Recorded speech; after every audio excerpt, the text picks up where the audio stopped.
Prologue, Atheist Perspective. I was sitting in the discussion room with my best friend, Jasmine Gross, next to me, and my mother, Queen Hina Syara, on the other side of the table. Jasmine sat with her arms crossed, giving a mischievous smile to my mom. It was really chilling. I almost didn't recognize her anymore. The next part of the story is about her. This crazy part needs as many cat hints as possible for a thorough explanation. We heard the door to the discussion room slam open. Mom and I jumped, then we turned to face a curly, red-headed female. Her hair went down to her shoulders. She wore black boots, black skinny jeans, and a tight red tank top. Her bright green stare was always feisty, even when she wasn't angry. "Pantheria May Syara," Mom yelled. "Oh, hello, Mom," she cheered. A toddler with wavy, shoulder-length, dirty blonde hair ran in. She was wearing magenta sneakers, white socks, a wavy magenta skirt that went down to her knees, and a light purple tank top and white fingerless gloves. "Mommy!" the toddler yelled, running over to Jasmine. She climbed into Jasmine's lap and hugged her. This was my niece, 3-year-old Kelly Gross. She was the demigod daughter to Jasmine and my younger brother, Prince Hyena Syara, the god of Baron. I glared at Jasmine, who hugged Kelly back. "Kelly," I snapped. "I need you to come over here with me."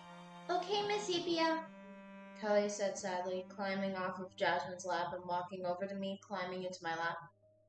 "Lypye," Jasmine said with a warning tone. "I'm her guardian," I snapped. "I'm her mother," she yelled.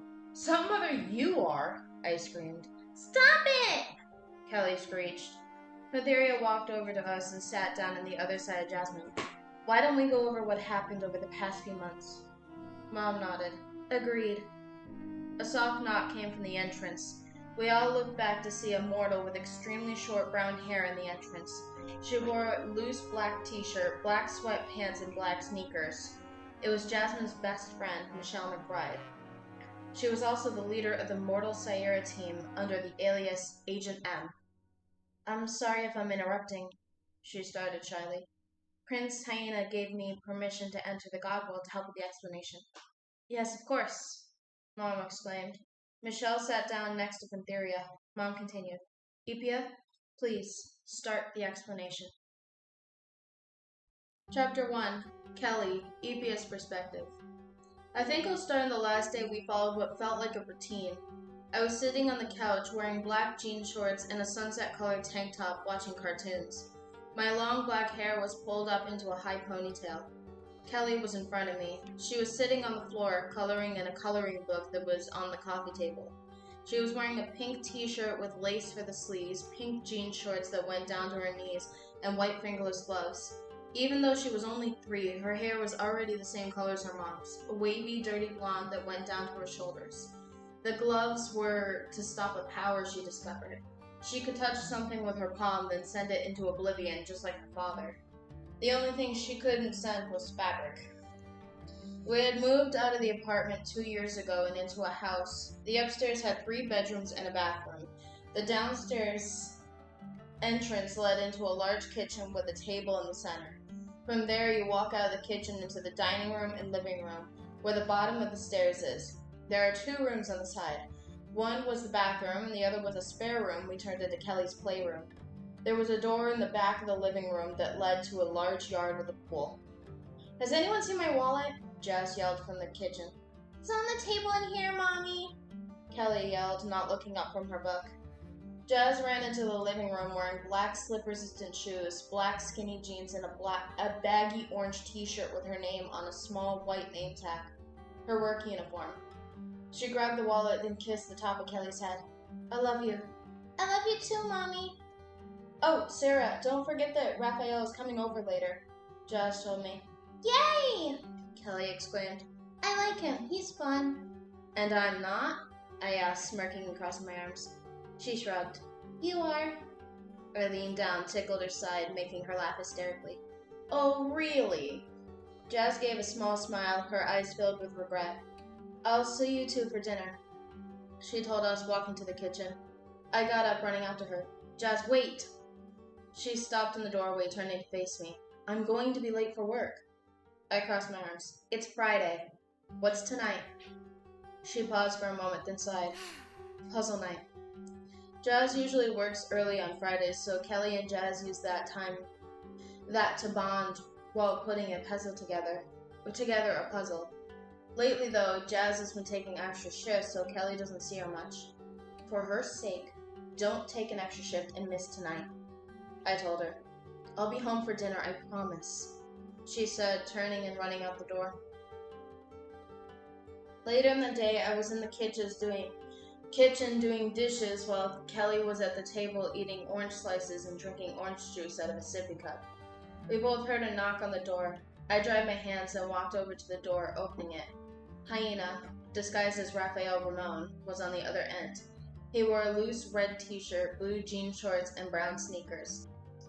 I brought someone with me, he told me. I nodded, then let him in, watching him walk over to Kelly. I turned back around to face Jagwerye, disguised as Jay Muley. She wore an orange sundress with matching dress shoes. Her long brown hair was pulled back into a braid. She was gripping a laptop tightly, looking a little nervous. I let her in, then closed the door. Can we talk alone? She asked. I nodded, then looked at Kelly and Hyena. Kelly, I need you to go with Raphael to your playroom. But what about my snack? She asked, pouting. I took a deep breath. Just this once, I will allow you to eat in the playroom. Once you finish your snack and your hands and face have been wiped down, you can play. Raphael, there are wipes on the counter. Please take those with you. Hyena nodded, grabbed the plate and wipes, then walked with Kelly, who was holding her sippy cup, into the playroom, closing the door behind them. You sound just like her mom, Jagwerye commented. I'm not her mom, though, I sighed, sitting at the kitchen table. But I'm around her more than her actual mom is. Have you tried talking to her? She asked, sitting next to me and putting her laptop on the table. I nodded. She wouldn't listen to me. Maybe you could try and have Kelly talk to her, she suggested. I paused for a moment. Jagwerye, she's not a teenager. She's 3 years old.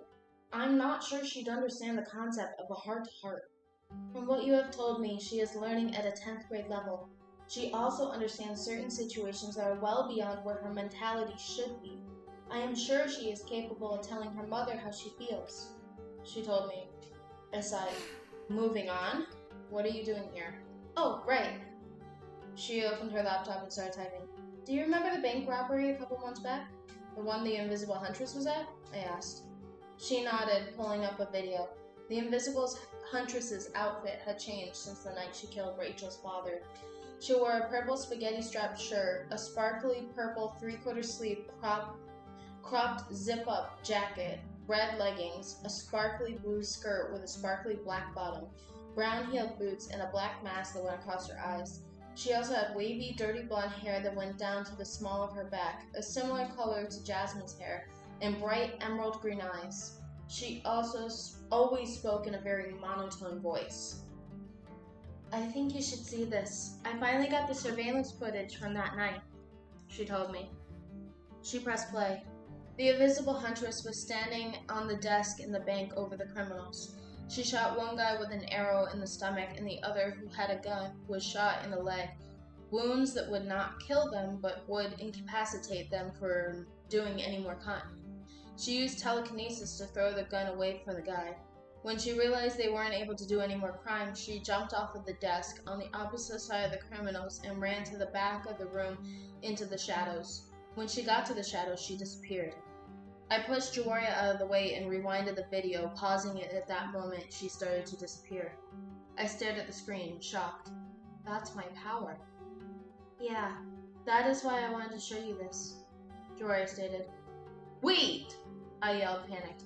You don't think I did this, do you? She shook her head. You were home with Kelly when this happened. We checked you, Jasmine, and a few others, but everyone was clear.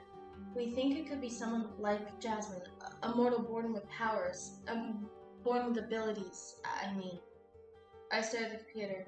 But my powers. Can a mortal be born with a power belonging to the royal family and not attract any attention until now? I looked at her. She shrugged. Obviously. Looks like it. Have you considered any other options? I asked. She stared into my eyes, searching for an answer. Her eyes slowly widened as she realized what I was asking. There is no way that she is a supermortal. They are way too powerful to not be noticed.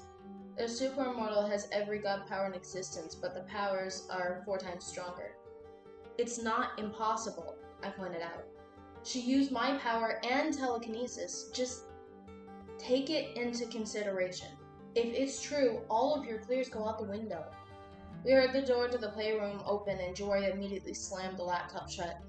Callie ran out of the playroom and up to me. "Syara, I discovered something!" she yelled, excited. "What's that?" I asked. She grabbed my arm and I let her drag me to the playroom. Jagwerye trailed behind us. Hyena was sitting on the ground, nervous. "So, I was playing with a bouncy ball with Raphael and we lost it in the toy box. Watch!" She closed her eyes, concentrating hard. When she opened her eyes, they were glazed over and her face was expressionless. She ran forward and grabbed a small ball from the toy box. Turning towards me, she gave me a big smile. "I wanted to cry, so I closed my eyes, but when I opened them, everything but the ball was almost invisible. Cool, right?" I kneeled down and hugged her. "That's really cool." As she hugged me back, I looked up at Hyena, who mouthed, "That's my power." I gave him a quick nod, then let go of Kelly.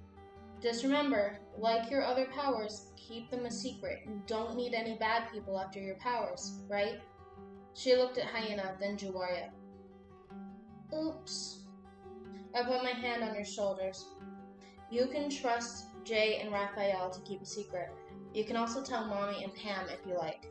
No one but the 5 of us, though." She gave me a big grin. "Okay, I'm gonna tell Mommy tonight during puzzle night." She ran over to some building blocks, starting to build a tower. "Please be home on time, Jazz."